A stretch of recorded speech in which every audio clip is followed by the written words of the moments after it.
Episode 107. We talk about growing, we talk about dying, but you got to keep moving.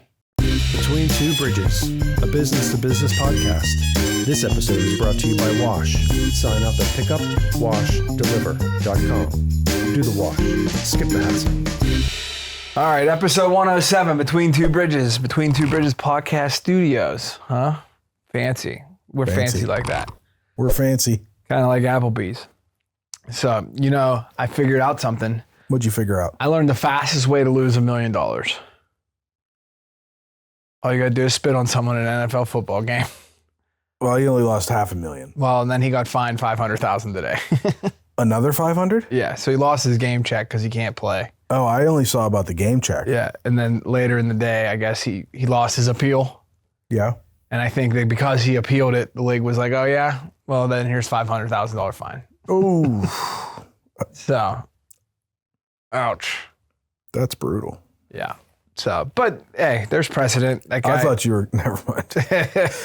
Yeah, that's say, brutal. What, open a dry cleaners? I thought you were going to say start a podcast. Yeah. That's another one. I mean, we got 100 more episodes to go, but we're getting there. Yeah, no, that was, and that I've had the unfortunities of someone spitting at me, not really hitting me, but it made me regurgitate that in my mind. Like, I should have just killed that son of a bitch. Dude, my feelings about Mike Tomlin. Yeah. I am not a fan. But I'll tell you what, his response. In his press conference. Do what comes natural. Yeah, he said, there is no message. Do what comes natural. I was like, ooh, that's, I like that. And you see some of these guys, like veterans, like Harrison was saying, like, dude, like, you do that. Like, I'm finding you in the offseason. Mm-hmm. And that's why I think the punishment needs to fit the crime there. Yeah. Because if guys think that they can get away with that for a slap on the wrist, these guys are alpha males. Yeah. It's a room full of alpha males. Oh, big time. You can't let that go on. You just can't. Because that won't stay on the football field. No, it'll spill into the ESPY awards or whatever. Yeah, and that's the thing about football. And you see that most of the time, after the games, these guys are brutal during the games. They're laying each other out. They're trash talking. They're grabbing each other by the face mask. They're swinging at each other. After the game, they're exchanging jerseys. They're hugging. Right. They're friends. Yeah, it's a fraternity. They're the select few. What happens during that 60 minutes stays in that 60 minutes. Right. But you spit on another guy, you show that lack of respect, that changes everything. Yeah, you're dehumanizing somebody. Yeah. You're trying to take their masculinity, and that's not going to happen. Yeah. So I was glad to see that the NFL stepped in, because so many times, like, with shit like that, they're like, oh, we didn't see it. Well, there's 4K everywhere, bro. Like, you're caught. Yeah. And then to deny it afterwards, like. I didn't spit on nobody. Yeah, no comment. Or like I heard maybe it's not true. It's hard when this shit pops off on the internet. It's hard to see and believe what you see. But I heard someone say, like, he said something like, if I would have spit on him, I would have hit him in the face. And it's like, well, that's not a defense. That's not. Yeah. So that was. There was a hell of a loogie too. I mean, that was. Yeah, very visible. And, that he got off easy with Jalen Ramsey, because, like, my man, he kind of just went off real quick and stopped, because there was really nobody there to break it up right away. There was just that dude, the poor guy that carries the Gatorade bottle. Yeah, the Gatorade guy. Yeah, I'd be Imagine drunk. That guy. He's like, I'm out. Yeah. So, I mean, there was that incident, I guess, with Joey Porter years ago, where, like, apparently he like did he spit on Pac-Man Jones, or did Pac-Man Jones spit on him? I don't remember. But he was on the field. That was so funny. Like, I could understand where the Bengals had a gripe about that. Like, he was in an altercation on the 50-yard line, and he was a assistant linebackers coach. Yeah. But I still wouldn't mess with him, man. He still looks good. Joey. How about Debo? Yeah, that dude's a beast. He looks like he could suit up and play right now. I think if we had to, it'd be a good call. He's the way he works out, the videos he releases, like, that's not normal. No. But that's what it takes to be in the NFL. Because, like, if that dude didn't work like that, he wouldn't have never even sniffed the NFL. Because he wasn't. I mean, that's like my favorite interview of all time, is when the guy's like, walk me through the combine. And he's like, I wasn't at the combine. He was like, well, tell me about your draft day experience. He's like, do you even know me? I wasn't drafted. And then he gets up and walks out of the interview. Yeah. You can do that kind of stuff when you're James Harrison nowadays. Yeah, I wouldn't. But so one of the things I was thinking about coming here tonight was we're getting new customers at our new store. That's good. And you catch yourself like with new customers. We talked about SOPs, but you catch yourself when the new customer comes in, you're like double, triple checking the stuff to make sure it's right. Mm-hmm. You know, you're on point with everything. And it makes you remember like some of the things I've done recently. I'm like, why am I not doing this all the time? You know what I mean? Like preventative maintenance for problems. Like some of the customer service things that I kind of maybe forgot about because I'm not in the field every day dealing with customers. So I was like thinking, how do you check yourself when you get into because I haven't had any problems yet, but it's easy when you're established to just be like, I don't need this customer. Fuck it. I'm done.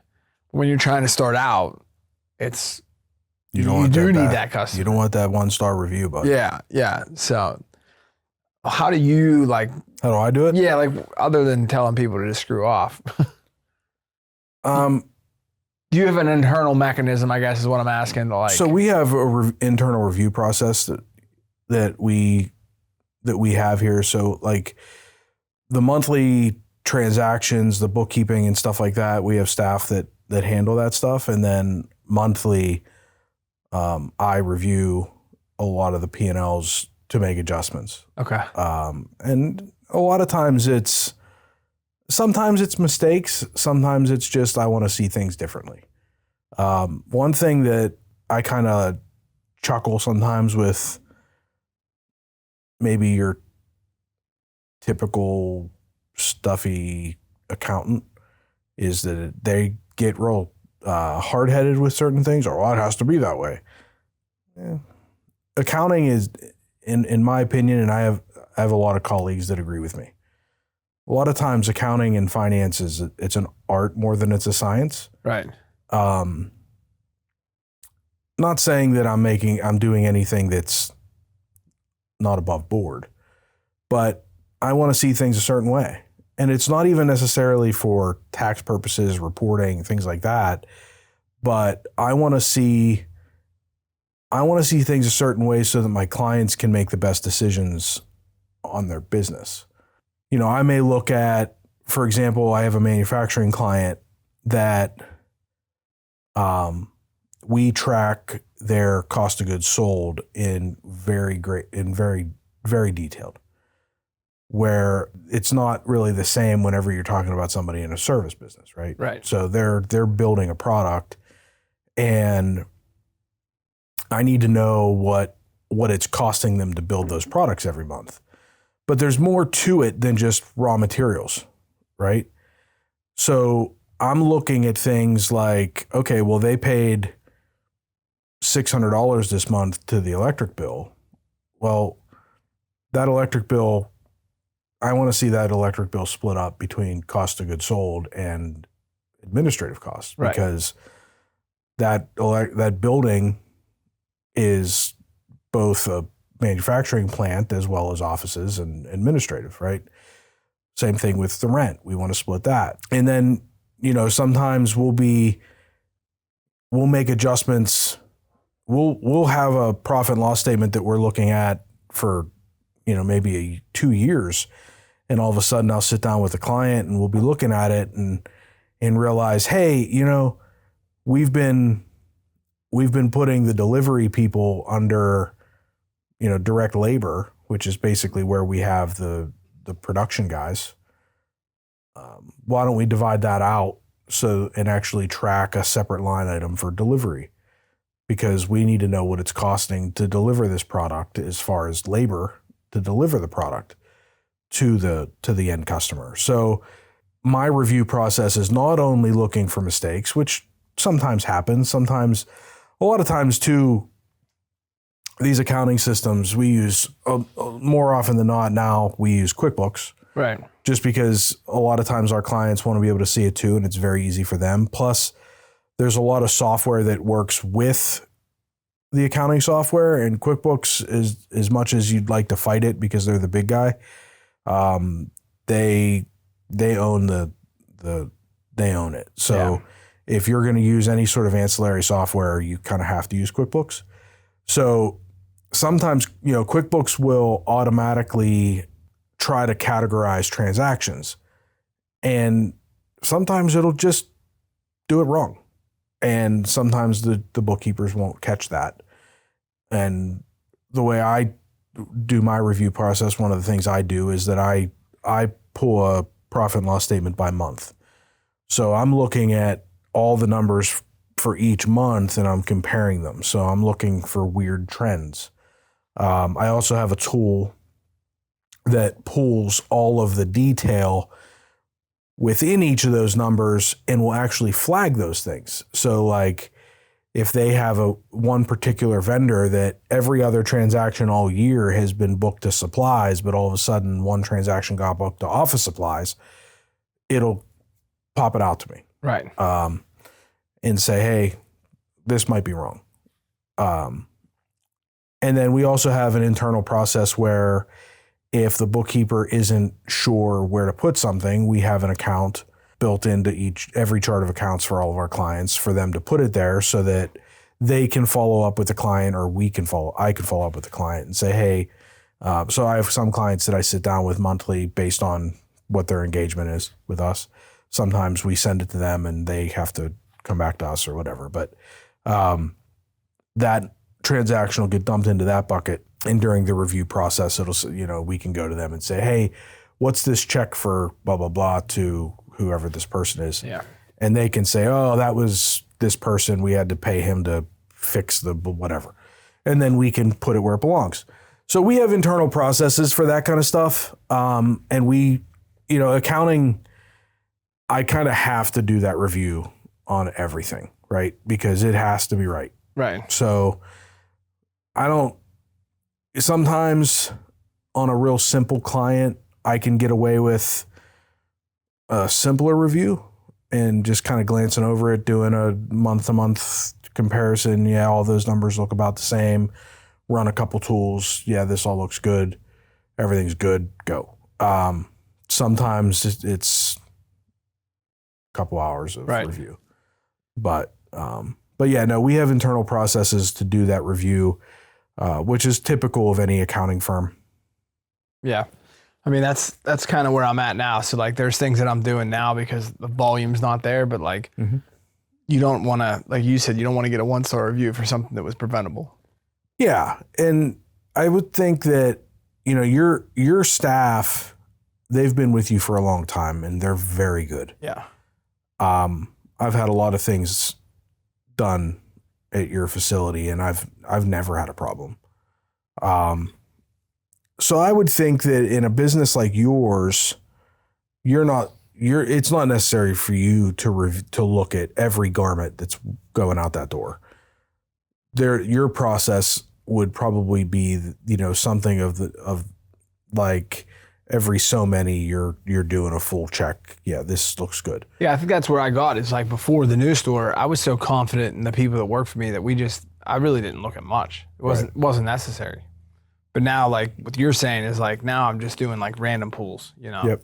And there's another step, like I'm working on like how to break it to this person. But what's funny is I have books from like the 60s that show you how to check a garment, like a 5-step process to like where it's important. And I'm gonna get ready to teach it to another girl that works for us. And I'm like, it's funny because she probably does this without even me asking for it. Right. So, yeah, but it's smart to have that SOP in the structure.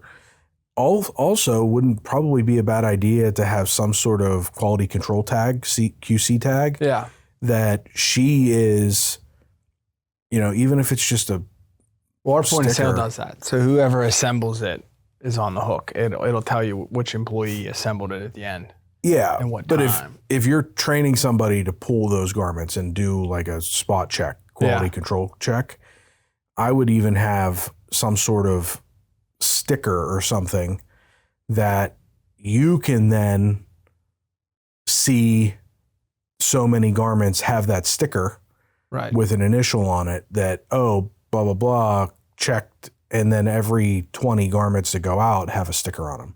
Yeah, And years then ago, before the computer system was in play, we used to initial every slip. Mm-hmm. So like if something like 3 or 4 pieces got bagged, then it was supposed to be 2. Like we'd go back and know exactly who did it.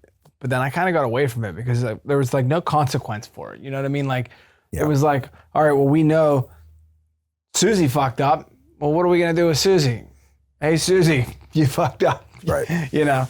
So we kind of got away from that. But yeah, Sometimes- there's so many things that like... Sometimes, you know, in a small team like what we are, both of our companies, we have small teams, and, you know, mistakes happen. You know, it happens, whatever. I'm not going to walk into my staff accountant's office and be like, you made a mistake on this P&L, you're fired. Or you're in a lot of trouble, I'm writing you up. That's not the point. But bringing it to their attention and saying, hey, Right. I found this transaction wasn't booked correctly. It probably QuickBooks didn't, you know, recategorize this, or maybe she did it wrong. Bringing it to their attention means that next time they're going to be more cognizant of that particular transaction, and then maybe other transactions like, oh, maybe they weren't thinking that QuickBooks could be messing that up. And it just, sometimes you get into the rhythm of things and you're not paying attention and things happen. And, you know, in the monotonous. Yeah. And in a small team, especially with the staffs that we have, like we have good people that work for us, people that care about what we're doing as a whole. They're all trying also to get the job done, you know? Right. So like if you give them a tool or a lesson that helps them maybe get the job done a little bit easier or better, I'm sure like my people would appreciate it. You know what I mean? Like I've had a press that like wasn't working all the way. Like it wasn't working right. Like there's an automatic release on it that just never worked. I mean, we're talking never in the history of me owning Duro and now Wash. And then we replaced it with one that works. And like the girl that uses it is like, that's really nice. Like, and I'm like, I felt bad because I'm like, oh yeah, that's the way it's supposed to work. You just never had, you know what I mean? Like it's been like that. So, you know.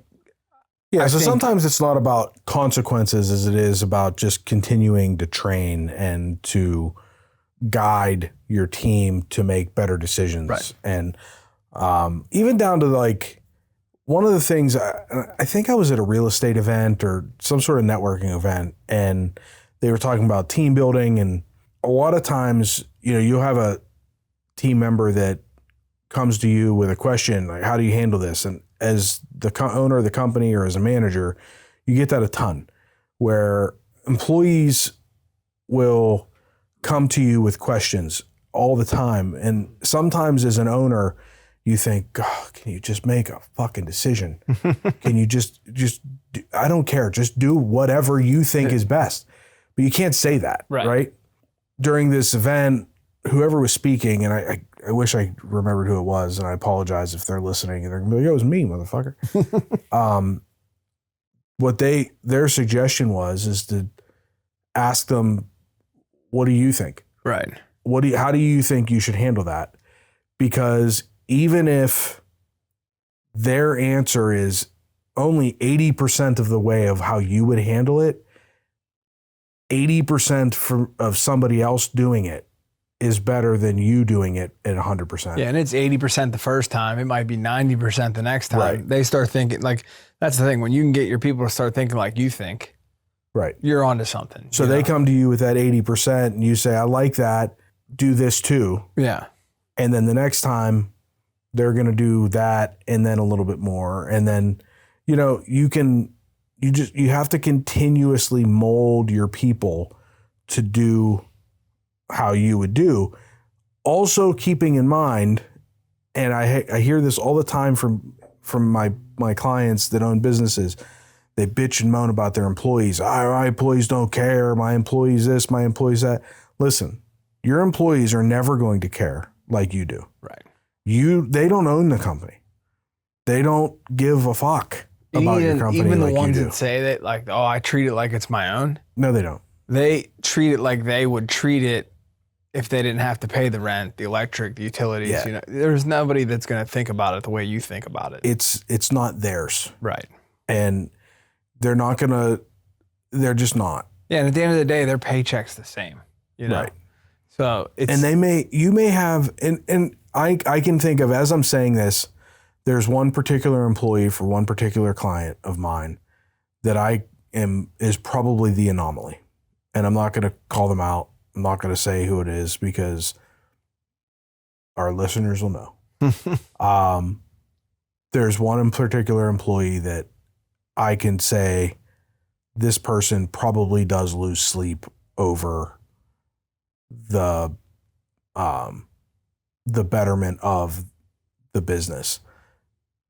But in general, when you hire an employee, they are never going to care about your business the way you do. Right. And I also think that, like, no matter who you hire and how well you pay them, they're never going to be as invested as you are either. No, you know? absolutely so not. I wouldn't expect them to do the shit that we do as business owners. No, and you absolutely, you have to understand they're there for the betterment of themselves and their families and their career. And as long as you provide them a good career and you continue to train them and guide them and you give them a good place to work, they'll stay and they'll be loyal to you. Right. Most good people, if you did a good job hiring them. Yeah, it's a give and take. Right. You know. But for you to expect them to sacrifice like you do, it ain't gonna happen, bro. Yeah, like I mean, I love the people that work for me, but if I thought I left the boiler on or a window open, I'm not calling them to be like, hey, hey, silly me, you know? Or like if something gets screwed up and it needs to be fixed, it's on you to fix it, you know? Yeah. But that's where I was kind of starting this. Like now that I'm on a small scale, small orders going out the door right now, I'm like kind of going back to like my roots a little bit to where I started in this business, like making sure everything was right and, you know, looked good and quality. And I've said this, I don't think I said it on air, but where that location is, it's an affluential area. So you're not going to get your, you know, cheaper clothes to come to you just because that's not what the people wear there. So like 5 years ago, if this space that we're in came available, I might not have done what I did. You know, I might have said, I don't know, because you're taking a risk not only in your business, now you're taking in more expensive clothes with like, I was less experienced on my own. And now I'm like, I'm good at what I do. Like, let's go. Like I could have a store on Rodeo Drive if I wanted to, but those little things, even though you're good, there's still little things, you know, like the people that point out a stain and then you don't check for it. You know, I do a lot of that because we are smaller, but I don't plan on always being smaller. Like I plan on going back to where we were, where there's just too much to do. And even when we had too much to do, I still did it, you know? Yeah. My realm before was like, I'll work till 8 o'clock. I'll fix all the mistakes. I'll drive the butler to drop this off because this one got dropped off at the wrong house. But now like at 41 and after, especially this show, I mean, this show's helped me. Like guests we've had on here has lent its information to me to like, all right, you only get one shot to do this again. Yeah. Like you're going, you know, we're back to like going payroll to payroll and paycheck to maybe no paycheck. And like things are tight. And that's when I think you get real good, you know? Yeah. And I think that knowing what I know now and going into this phase to come out the other side, we might be a force, you know, like. Well, I think your ceiling of it becoming too much is much higher at this location than it was at McKnight Road because your entire production facility was all right there under one roof. Right. Where being now the way you're set up there, you're just taking drop-offs there and it's taking it off-site. And your production facility is much more capable now. Correct. Than you had at McKnight. And it's expandable. And, you know, not that you necessarily want to, but you could expand hours of that production facility. Absolutely. and hire more staff and run longer hours, multiple shifts perhaps, and you could handle more volume now Right. than you ever could out of that McKnight Road location. Right. And when I was on McKnight Road, I was at my complete mental capacity of like, this is what I need to do every day. This is what we got going on. And like, there was no thought of expanding that. Right. I mean, we did expand, we did some acquisitions. We bought some other dry cleaners. We bought some routes specifically. Yeah. But like that, there was no like means to an end there. Like there is now. Like, I think we talked probably episode 4 about, maybe someday franchising or, like we'd always like to, you could only do so much as one person, right? So you need to be able to expand in a way that's not common if you want to get to that next level.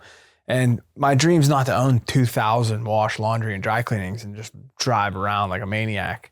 But I feel like what we're building now is a really sustainable life for someone that wants to own a business, that wants to be in the service business, primarily doesn't have a college degree. I mean, I'm not saying someone with a college degree can't do this, but it's a real business that takes a lot of thought and skill and compassion that allows someone to really get their hands in the weeds and can make a really good life for themselves. Right. If we do it right and then show them how to do it right. And that's like what excites me about now. Like, I'll go through the suck now. Yeah. Because I look forward to the first time I could go to someone and be like, this is it's not the secret sauce. It's not going to be easy, but like, if you have a passion and you want to own a business and you want to be there and you want to grow something, we're going to help you, and that's the part that excites me. So I look forward to like all the little things. I just got to get more organized in my life. I got to get more time structured. Right now, I'm doing what I did before. I'm running. Mm-hmm. And like today on 28, I'm like, quit putting out fires, start starting fires, like let some people put fires out for you, Mm-hmm. So it's fun. And that's why I asked about like the way you handle your internals, because your customer doesn't need to know how it works. They don't need to know how the sausage is made. Mm-hmm. They just need to know that every month when they get their stuff, it's right. And like most times they're not even going to look at it unless there's a problem, So if you can just provide that to nobody cares. I had a video, like nobody gets as excited about dry cleaning as I do. I mean, my Facebook and Instagram will tell you that. But for the one or two that really do care, I want to make sure that it's right for them. And for the other people, I want them to be able to like hang their clothes in their closet. And if they don't wear it for 6 months, take it off the hanger and it be good. I don't want to fake it, flim flam anybody. Right. So that's what's fun about starting new, which I'll be honest with you, 4 years ago, I never thought I'd be able to start a new, which it's fun. It's real fun. But it's like one and done at this point. We talked about that before. Are sales picking up? We've had days where we've had multiple customers. And today we had the same customer twice. Ooh. So that was a big step in the right direction. But yeah, I mean, I think we're still losing money at this point. It's hard to like sit there because I do have a lot of things that I need to accomplish. But some of the things that I've done because I'm there is, one, I've been more interactive on social media. I've had customers actually come to our store in Cheswick because of the social media. So it works. It's kind of like everything else we talk about on this show, though. It's not going to work overnight. It takes time. You're going to get a lot of tire kickers at the beginning. You're going to get price shoppers. Mm-hmm. They're going to think because you're there, it's going to be cheaper for them to go down the street. But I got news for you. People's gas wants their money too. Mm-hmm. The water bill's the same. Mm-hmm. It's like, but yeah, I'm starting to like get into trying to get into a rhythm, I guess. And everybody benefits from a rhythm, not just in your business, not just your employees, but your family. Mm-hmm. We kind of got into a rhythm with the podcast recently. We're doing a lot, like we were doing a lot of jumping around at the beginning, but now we try to shoot Wednesday nights. Mm-hmm. And that's what I think life balance becomes, Yeah.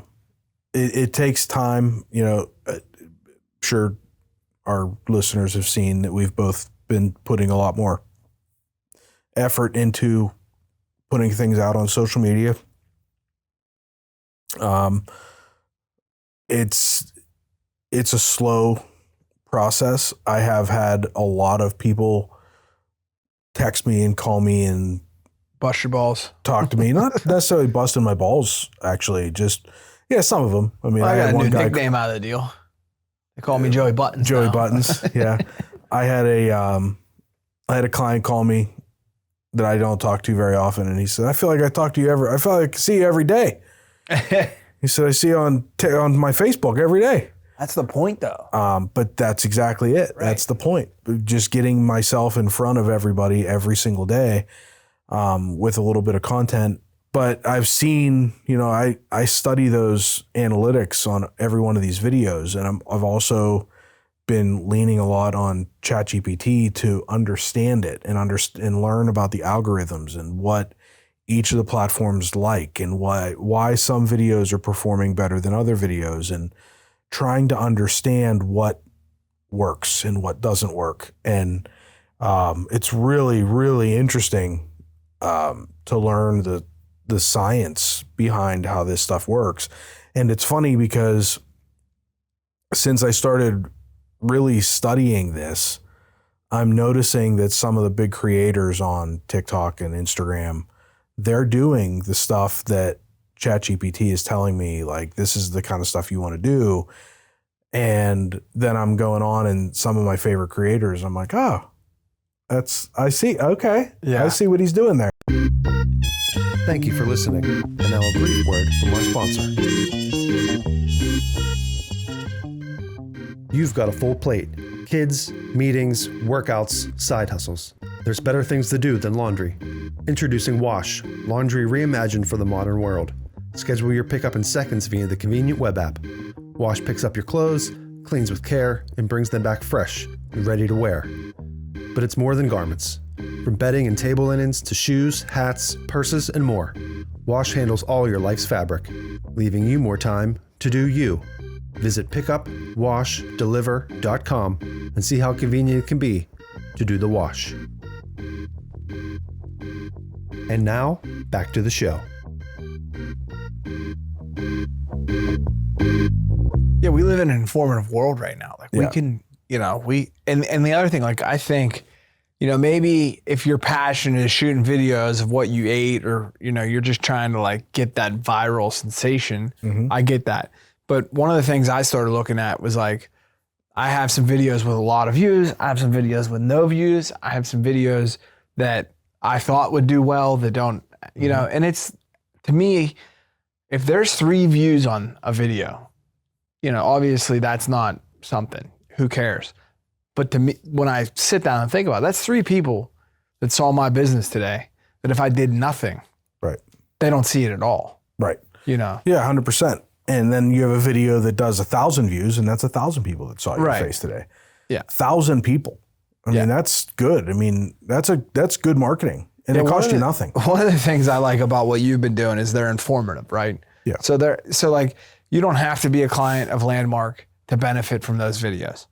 One of the things that I'm having a hurdle with my content now is I can't give away like how to clean your clothes. Like there's a guy that does that. I get it. Appreciate that. I've learned stuff from them, but I don't want to tell people how to press their shirts, because like, I want you to bring them to me to press them. Yeah.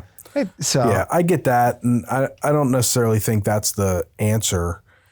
You got to find your niche. And honestly, funny story is I experimented a little bit, and it's all my content is informative because that's what my business is. Right. It's finance and accounting.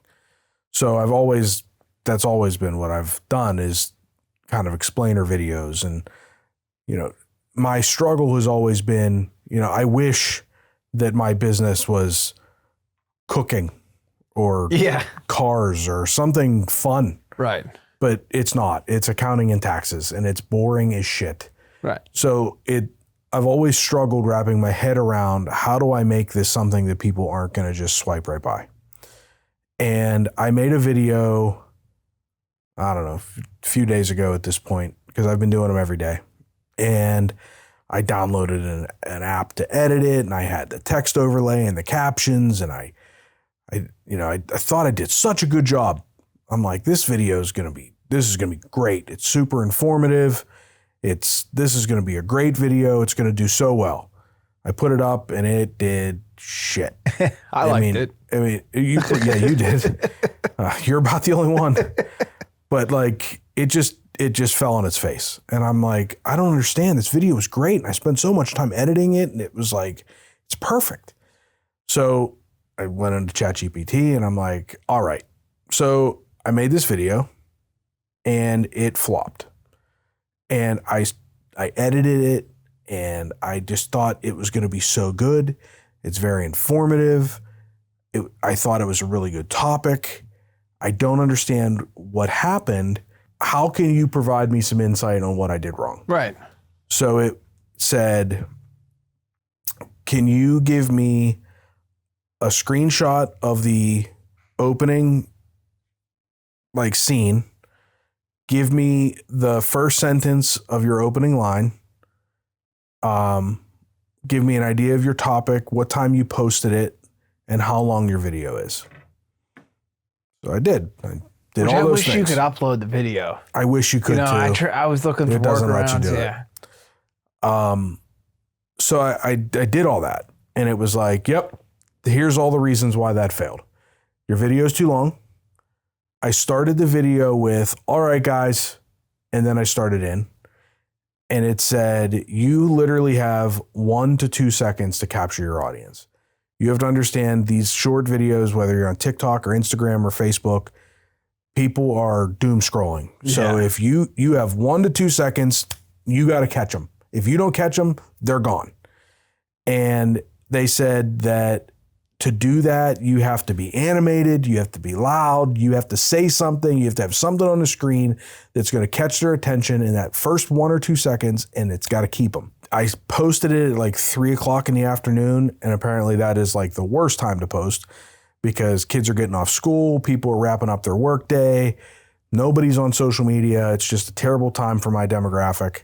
And it was one of the videos I took in my truck, and they didn't like that either. They said, you got to get out of your truck. They said, starting the video out, all right, guys, with you sitting in your truck looks more like the beginning of a podcast, like a conversation, right? Instead of this kind of video. And scrap it. You have to be quick. This video needs to be for TikTok and Instagram. Apparently the algorithm likes 30 to 45 seconds. Facebook is a little bit more lenient where you can do a minute and 15, but especially if you have a decent following, but when you have a small account, when you're starting out, you got to have short videos for it to push it. So I'm like, all right. So the next day I made a different video, and I still did it in my truck that day.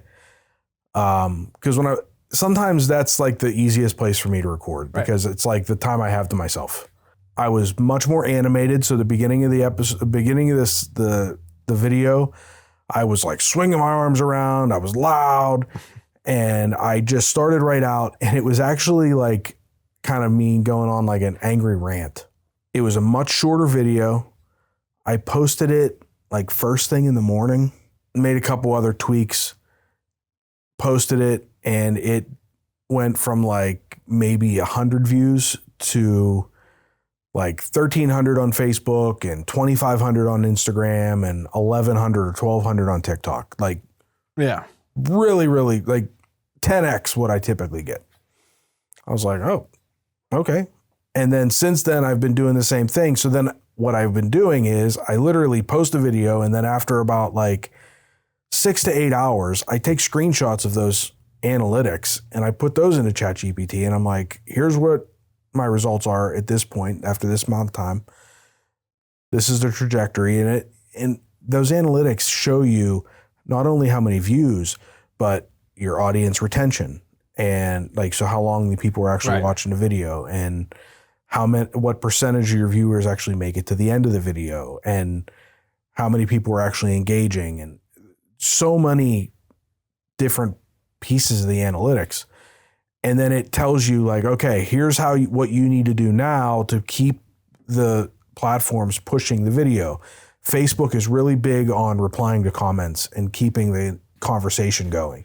So if people start commenting, reply, even if, and don't put paragraphs, because then apparently it tricks the algorithm into thinking it's the end of it. So you just want like short, little punchy, thank you, little responses. Yeah, but it reads your comment as another comment and it pushes it more. And every one of the platforms is a little different, but ChatGPT has helped me understand how each of the algorithms is a little different and change my videos to try to get more eyes on it. And it's worked. And ultimately, like there's all kind of little things like hashtags are important and stuff like that. And for what I'm trying to get out of it, it's not to retire or Russ flips whips it, you know? Right. But what I wanted to do is it'll also link back into your search engine optimization. So like now you become synonymous with hashtag Pittsburgh, hashtag 412, hashtag dry cleaning, and then it drives people on that end of it. Right. And that's what we're trying to do, because without an online presence, you are nothing. I don't care how good 100%. You are. If when they're sitting in Blawnox and they're Googling dry cleaners, your name needs to come up, because if they're Googling it, they're just looking for the convenience of it. Yeah. You have to have that online presence, and having that big social media presence and having that. And the thing is like, I'm not, same as you, I'm not looking to have TikTok or Facebook become this big part of my revenue stream. I don't foresee that happening. And if it does, sweet. But I don't think it's going to happen. Yeah, I'm not going to return any checks to TikTok if they send them to me. Right. But I'm not going to bank them either. That's not the goal here. The goal here is to build a following that then you could eventually use to market to. And I'm in a little bit of a different situation because some of my services, I'm not locked into the Pittsburgh area. Right. I can provide bookkeeping and payroll services all over the country. Right. I can do it online. So my thought is, I want to try to build this audience to the point where I become a social media, I can build up enough of a following on these platforms that perhaps I can start pulling clients from all over the country. Someone has a small company, they become a bigger company. They're like, hey, here's that guy that gave me all that information. I need someone to do my payroll. Yeah. I'm going to call him. It's another avenue to advertise, and it costs you nothing. Yeah, that's the biggest thing. And in fact, if you're good enough at it and you're consistent with it, they will eventually pay you. Right. So, I mean, like, the only platform right now that's monetized for me is Facebook. Facebook pays me, and it's very little. I think so far I've made like $3. So look out. I'm not quite ready to retire. But these platforms will pay you for content if you have enough of a following and you're providing good quality content, because they make money on your content. Correct. Because when your reel comes up, there's a little advertisement at the bottom. So, they'll pay you. So that's why they don't like me so much, because I always inject my little advertisement into it already. Yeah, so you have to be careful with that. That was something else ChatGPT didn't like about my screenshot, is I had the captions at the bottom. And I had some stuff at the bottom, and they were like, you can't put anything on the bottom of the video because that's where all the social media platforms put all their stuff, like the caption, the like and the share and the follow button and all that kind of stuff. And whenever your video and that stuff is all like jumbled up there, people scroll. Yeah. It's ugly and it messes with people. They scroll. So I'm like, oh, okay. So now captions go up top and all that overlay goes up top. So you have to be cognizant of all that stuff. But when you're starting out, you're not thinking about that stuff. You're not thinking about where's the follow button on Instagram or where's the like button on TikTok. Yeah, I'm like always more important. I always try to get my logo out there. You know what I mean? Like, cause I always want that branding on there. Yeah, and it makes sense. I mean, there's nothing wrong with that. And your business is a little different. You're aiming toward the local demographic. Yeah, correct. In fact, one of the things that I just adjusted in my last couple days was I would always, whenever I posted a video, I would tag myself as a location of Pittsburgh. I'd put the location Pittsburgh. And it was just something I always did by habit. Location Pittsburgh. And I did it the one day and I thought, I wonder if that's hurting me.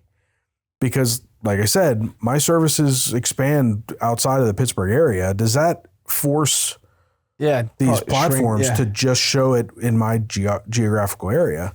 So I went on ChatGPT and I said, if I tag my location to Pittsburgh, is that helping me or hurting me?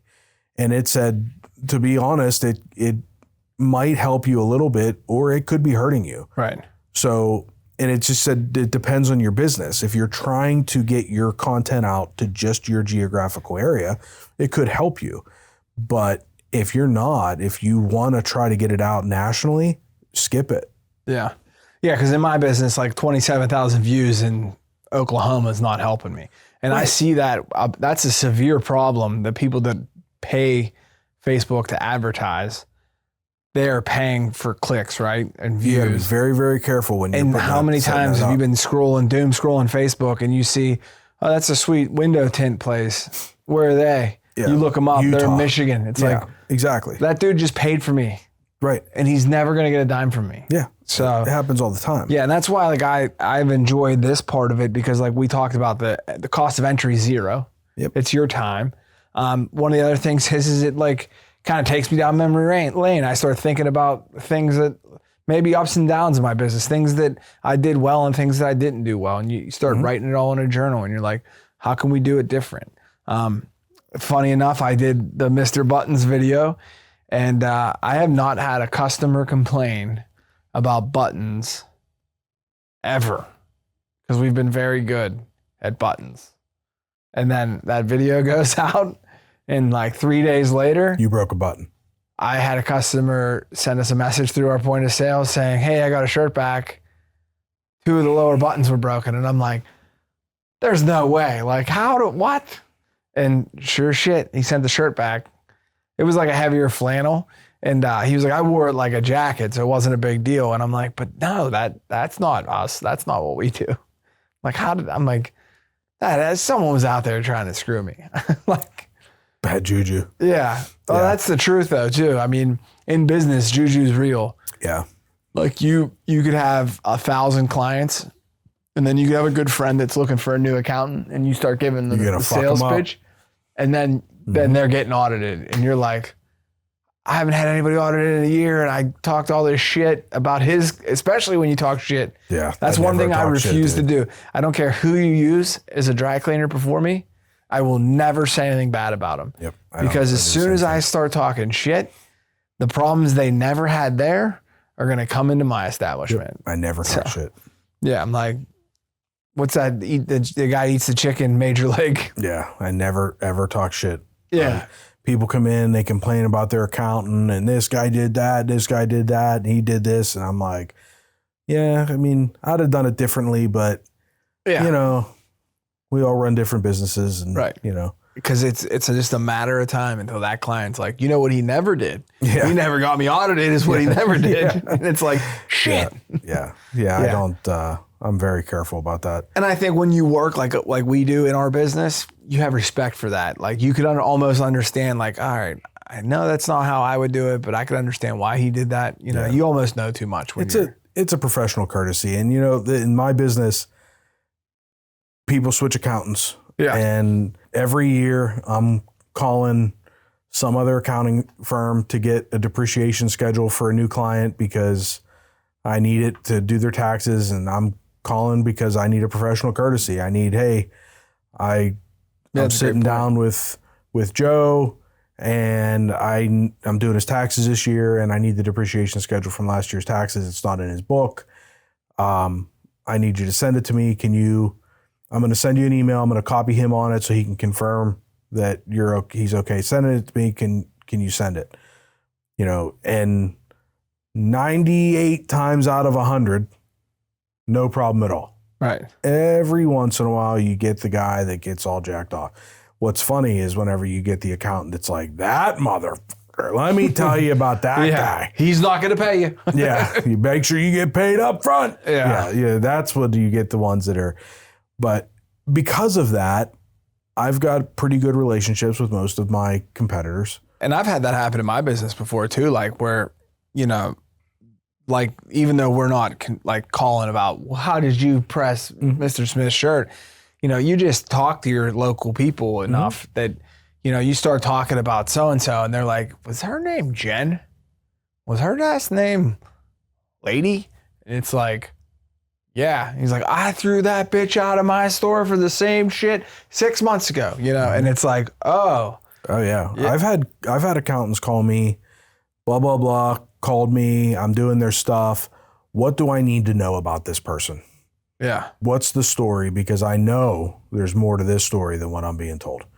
I mean, I've had it happen, and at the same time, you kind of have to be careful what you say. Yeah. You know, you want to be like, oh, good luck with her. Yeah. You know, but you know, you got to be careful. You still have to have professionalism, but because of that, you have to maintain a professionalism with your competitors, because you might need them. Yeah. What's that? Like, be careful whose toes you're stepping on today, because they might be attached to the ass you're kissing tomorrow. Yeah. That's always rung true in my head, you know? Yeah. So, I mean, yeah, that's where we're at in this new endeavor. It's, I feel like I've been here before, you know, like I've been down this road, not for myself, but for other people. And, I've sat at stores where the door never opened, and I've dealt with this shit, and it's just the way it is. I mean, unfortunately, we're not like, you know, if a Starbucks opens, there's no delay. Yeah. Like, they're going to be business day one. Yeah. You know, that's one of the things we talked about with Degree.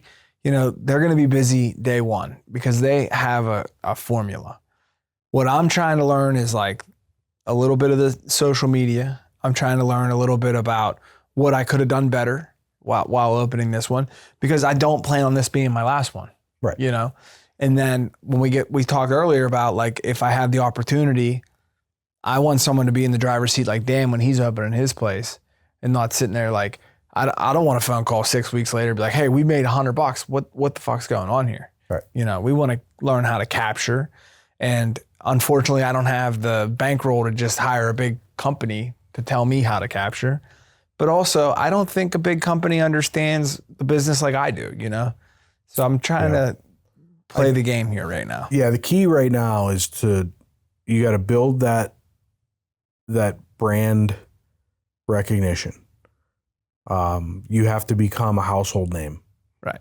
Which social media is the key. You got to get everybody in Pittsburgh to know what wash, laundry, and dry cleaning. The thing that makes me so excited about the analytics is my customers tend to be older, 45 to 65 is like kind of our window that we operate in. The people that are watching my videos are 25 to 35, you know, so like you're almost getting them like, and that's where like I'm starting to like take notes about what I want to release and how I release it. I want to, you know, without giving away like all my ideas, not that everybody is going to steal my ideas, but I want to make videos that make younger people understand how a dry cleaner operates. You know, and I used to try to do that one-on-one at the counter with customers. When they would come in, you get a, 20-year-old kid that's like, I need this suit in an hour because I'm going on a job interview. And it's like, wait a second, it doesn't work like that. It's not even possible. Yeah, that doesn't work like that. You can't wash clothes at home in an hour. Well, they used to advertise it used to be Martinized 1 hour dry cleaners, and dry cleaners used to always say, we'll get it done in an hour. What they weren't doing was cleaning your clothes. They were just pressing your clothes and like steaming, they were just lying to you. It's a misconception. I mean, the dry cleaning cycle takes 80 minutes. So you can't turn back time after it comes out of the machine. But yeah, educate, not only just for me, but like educate people, because, you think about when you're dealing with an 18-year-old kid, usually their parents are bringing them in here. They're walking them through the steps. Not every 18-year-old kid has a parent that cares about the way they present themselves. You might have a 20-year-old kid that went and got a finance degree that's getting a job at Morgan, and now he's entering a world that he's never entered into. And now that social media, I can train that person, you know? So when he goes to the next, maybe not even me, he goes to a dry cleaners, he knows what to expect, because that's the biggest thing we're getting away with in our industry right now. These young people don't know what to expect. They don't know what a double crease is.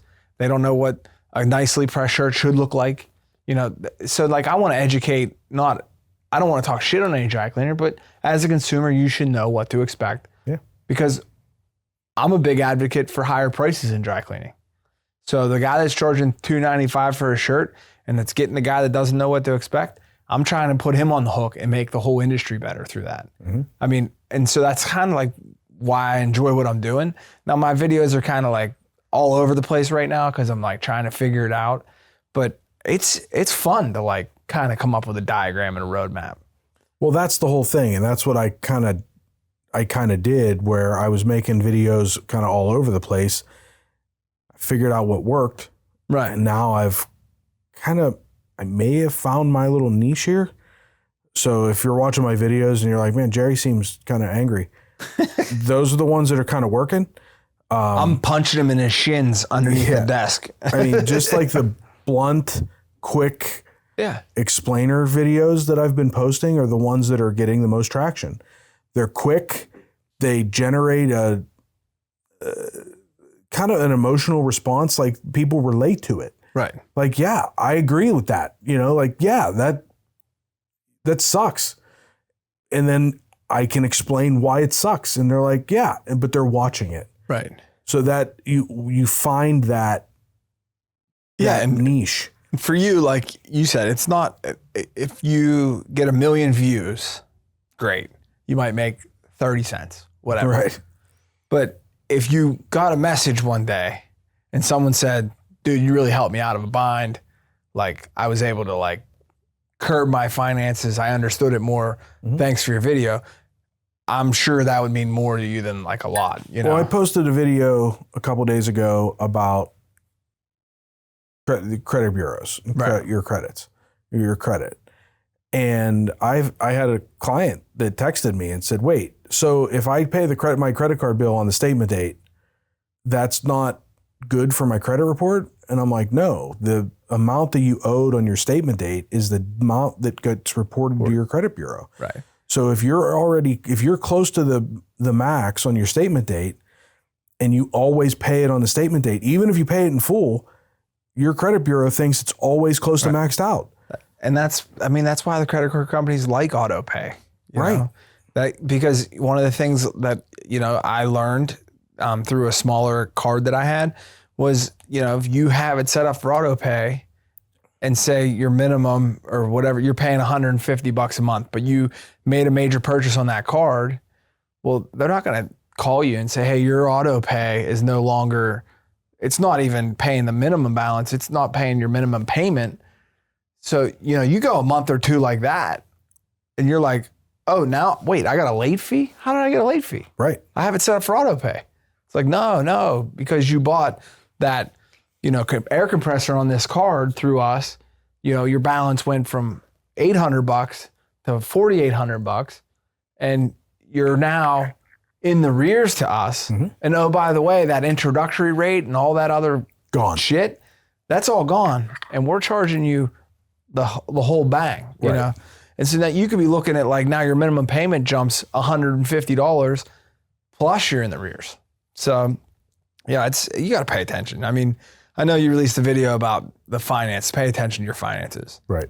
And that's one thing too about burning it all down and building it back up. When you don't have a lot of money, you start looking a little more, you know?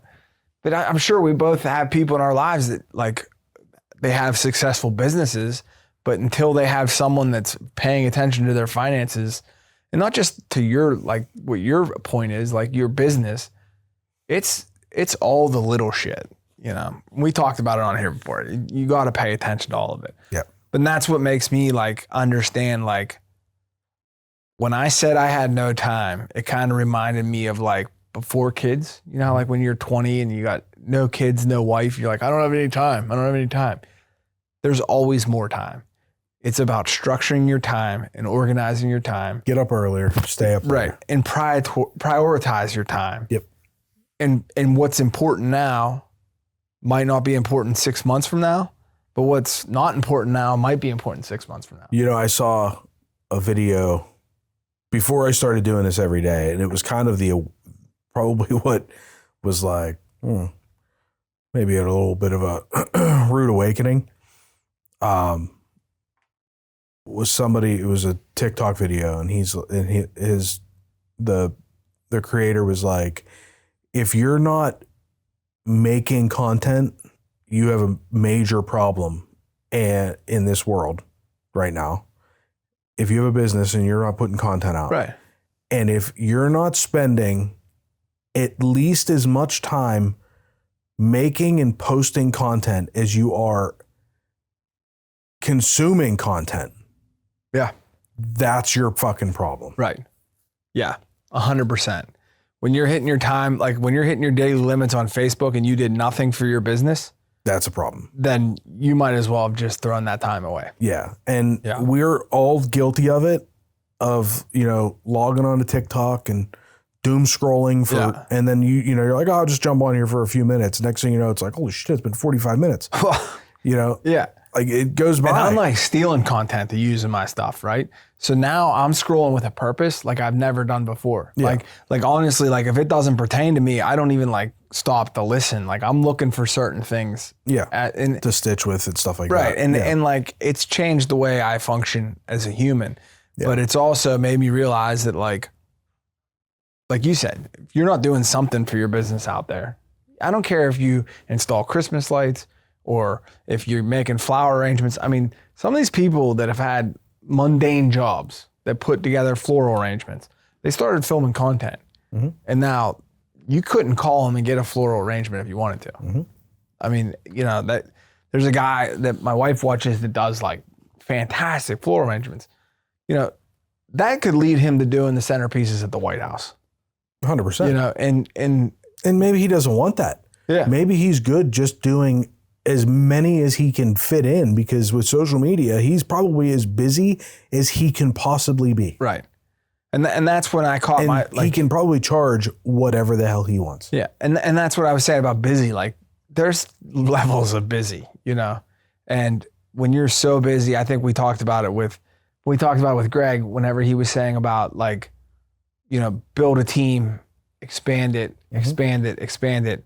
Now you need to be able to understand, okay, this could happen and be prepared to expand it.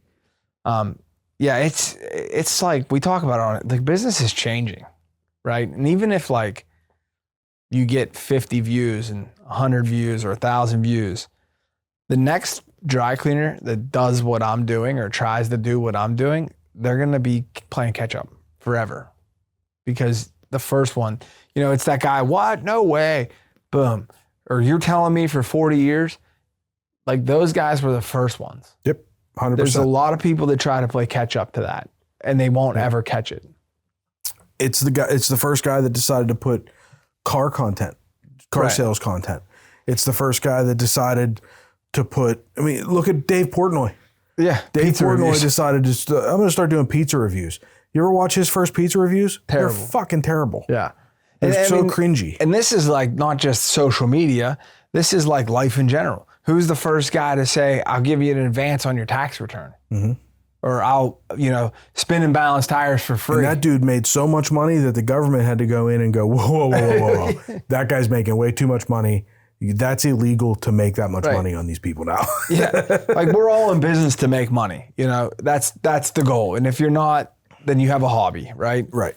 But like you also need to evolve and just keep evolving, because one of the things in our business and my industry, the dry cleaners, was wash and fold. When wash and fold came, all the old time dry cleaners, they had the equipment to do it. They had the staff to do it, but they're like, we're not doing it because it'll take away from our counter sales and like our dry cleaning. But during COVID, wash and fold saved multiple avenues of our industry. Anybody that wasn't doing it and refused to do it, I hate to say it, but they're out. They're not doing it. Like everybody's doing it now.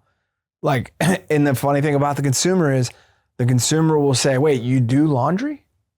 And it's like, yeah, that's why we're still in business, because of laundry, And And that hence the branding and the name change to wash, laundry, and dry cleaning. 25 years ago, if you'd opened a place called Laundry and Dry Cleaning, people would have thought you were fucking nuts. Yeah. Like it would have just been, what are you doing? But you got to keep changing, dude. You got to, if you don't grow, you die, right? Mm-hmm. It's the truth in all things. So, and you know what? That laundry service is, it's a game changer, man. I mean, there's been times that, when things come up in life and, whether it's a death in the family, right. Whether it's things get hectic and you fall behind at home, I'll tell you what, you throw a couple bags outside and get it done. Let the delivery guy come get them. They come back nice and folded and perfect and smelling good. Yeah, perfect, done. I'd love to see the analytics on like domestic violence and domestic abuse. Over laundry? Over laundry. Because like, I don't have any underwear clean. Well, not only that, it's like the laundry room when shit piles up, Yeah. And then the whoever's responsibility that is, there's no catching up. Like you said, it takes an hour to do a load of laundry. Yep. So if you get a couple days behind on laundry, there's no catching up. But you know what you could do? You could go to pickupwashdeliver.com, schedule a pickup, we'll pick it up and drop it off. You're in. You're done. You're caught up. So eliminate that argument, Yeah. It's just, it's just one of them things. Like, but the problem is not everybody knows that. Yeah. And that's one of the things I learned about several arms of my services that I put out there is I was naive and it made sense to me. So I didn't need to push it. I didn't have to push the envelope, but now I'm circling back to those because now I have an avenue, which is social media, to explain it. And even if it's as far as like a customer telling me, I don't understand how that works. All right, well, here's a link to a video. This is how it works. Yeah. People need to see things. Yeah. So I think your biggest thing, you got to work on the brand recognition, which I think you're doing with social media. You just got to keep pushing that. You also need to figure out with this location how to build up the anticipation in that neighborhood prior to opening so that when the next location opens, it can be busy out the gate. Right. And I think with brand recognition, it'll be easier. Right. But it'll be, the thing is that once you start opening up more locations, it's going to be important to not have that downtime. Right. You're going to need it to be busy out the gate. Yeah, I had that. I had some ideas this time around. One man bandit, Yeah. It's just the way it was. But this is the pilot store. This is the store for you to learn on. And that's what you have to do. But that's the important thing is to learn and understand what can I do differently for the next one to build that anticipation. But a big part of it is, you just went through a big rebranding. People don't know what wash, laundry, and dry cleaning is. So you're not only starting with a new location, but you're starting with a brand new company. Right. So and that's one of the things about being there for right now and like having Sarah there is because people come in and they ask questions and you can't have someone that doesn't have the answers. Right. Because a lot of people, like I might have had like, a half a dozen customers, but I had, 24 people come in asking questions. Like, cause it's a trust thing. So here's the thing, you mentioned Starbucks, they're busy first day out, right? When they open up a new location. The big reason they are is because everybody knows what Starbucks is. Everybody knows what Starbucks is going to give them whenever they walk in the door. That trust is there. Right. Everybody, so when they see, oh shit, there's a Starbucks coming, they know what that is. Right. So you didn't have that. You developed that brand recognition and you get to the point where you can build out a store and put up a sign, coming soon, wash, laundry, and dry cleaning. People are going to be like, oh shit, I heard about that place. Right. That place is awesome. They do really good stuff. There's one of those over in Aspinwall. That's going to be awesome to have here. Now, all of a sudden, it's busy day one. Right. So you've got to build up that brand recognition around the Pittsburgh area so that people know what that is. And then with more locations, you have more of that brand recognition and it makes it easier with everyone. Yeah, and I think like in the old days, that's why guys that were able to like take that leap and open that first store and second store, because there used to be dry cleaners around that had like 15, 20 locations. Right. And that's all kind of gone by the wayside. But they were able to do that because of that brand recognition. Right.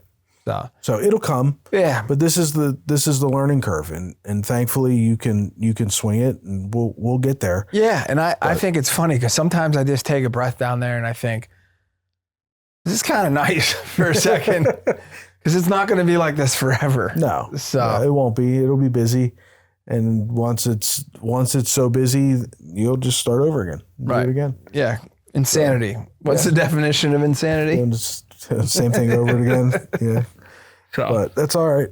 Yeah, man. That's what we do. It's been fun. I mean, it's fun that we seem to always keep growing as business owners, and I hope people enjoy listening to what we have to say. You stand still, you're dead. Yeah. Well, I used to have an old timer. He used to tell me, if you stand still, they'll throw dirt in your face.